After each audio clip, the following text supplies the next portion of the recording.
శుభాకాంక్షలు. తెలంగాణ రాష్ట్ర ప్రభుత్వం ఏర్పడిన తర్వాత స్వామివారి దర్శనం చేసుకోవాలని ప్రయత్నం చేసిన ఎన్నికలు స్థానిక పరిపాలనలో కాస్త సమయం దొరకకపోవడం వల్ల ఈరోజు స్వామివారిని దర్శించుకున్నాం.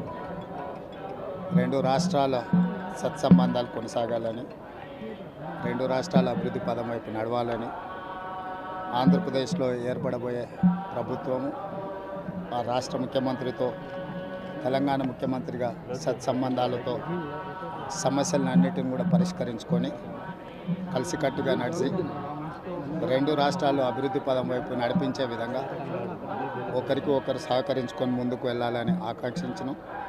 అదేవిధంగా తెలంగాణ రాష్ట్ర ప్రభుత్వం తరఫున కొండ మీద ఒక సత్రం నిర్మాణము, కళ్యాణ మండపం నిర్మించి తెలంగాణ నుంచి వచ్చే భక్తులకే కాకుండా దేశం నలుమూలల నుంచి స్వామివారిని సందర్శించుకునే భక్తులందరికీ కూడా సౌకర్యాలు కల్పించడంలో తెలంగాణ రాష్ట్ర ప్రభుత్వం కూడా భాగస్వామ్యం తీసుకోవాలనుకుంటుంది.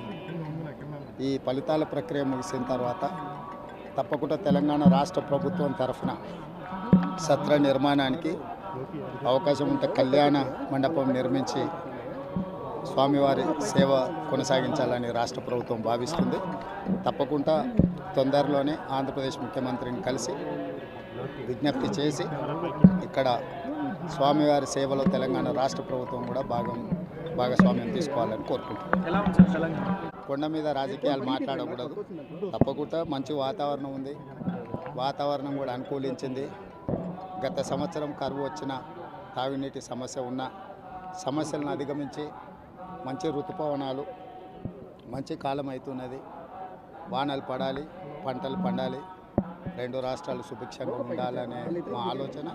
ప్రకృతి కూడా సహకరిస్తుంది. తప్పకుండా పాలకుల మనసులో ఎలాంటి స్వామివారు ఒక ఆలోచన కలిగించి తప్పకుండా ఆ ప్రాంత రైతులకు సహాయం చేసే విధంగా వానలు పడి పంటలు పండుతాయి. మా ప్రభుత్వ కార్యాచరణ కూడా ప్రధానంగా రైతాంగాన్ని ఆదుకొని దేశం యొక్క సంపదను పెంచాలనేది మా ఆలోచన. ఆ విధంగా ముందుకు సాగాలని